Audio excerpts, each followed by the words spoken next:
এই পৃথিবীর সবচাইতে বড় সাগরের নাম হচ্ছে প্রশান্ত মহাসাগর। আর এই প্রশান্ত মহাসাগরের সবচেয়ে গভীরতম জায়গার নাম হচ্ছে মারিয়ানা ট্রেঞ্চ। এই মারিয়ানা ট্রেঞ্চের গভীরতা প্রায় 36,000 ফিট অ্যাপ্রক্সিমেটলি।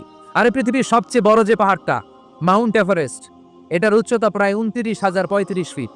তাহলে মাউন্ট এভারেস্টকে আস্ত তুলে ধরে এনে প্রশান্ত মহাসাগরের সবচেয়ে গভীর জায়গা মারিয়ানা ট্রেঞ্চের উপর যদি ছেড়ে দেওয়া হয়, পুরো পাহাড়টা পানির নিচে তলিয়ে যাবে। তার উপরেও আরো পানি থেকে যাবে প্রায় 7,000 ফিট। এই পৃথিবীর দ্বিতীয় গভীরতম মহাসাগরের নাম আটলান্টিক মহাসাগর, যেটার সবচাইতে গভীর জায়গার নাম পোয়েটোরিকো। এই পোয়েটোরিকোর গভীরতা প্রায় 33,000 ফিট। গোটা পৃথিবীতে স্থল হচ্ছে মাত্র 30 ভাগ, 70 ভাগ হচ্ছে জল। এই আটলান্টিক মহাসাগরকে ক্রস করে ইউরোপ থেকে আমেরিকায় যেতে হলে বিমানগুলো আড়াআড়িভাবে এই সাগরটাকে পাস করে যেতে হয়। আগে যেত কনকর্ড, যেটা ঘন্টায় বিমানটা 1000 মাইল বেগে চলতো। ওই বিমানটা দিয়ে পাশের দিক থেকে এই পাশ থেকে ওই পাশটা ক্রস করতে 4 ঘন্টা লেগে যেত। তার মানে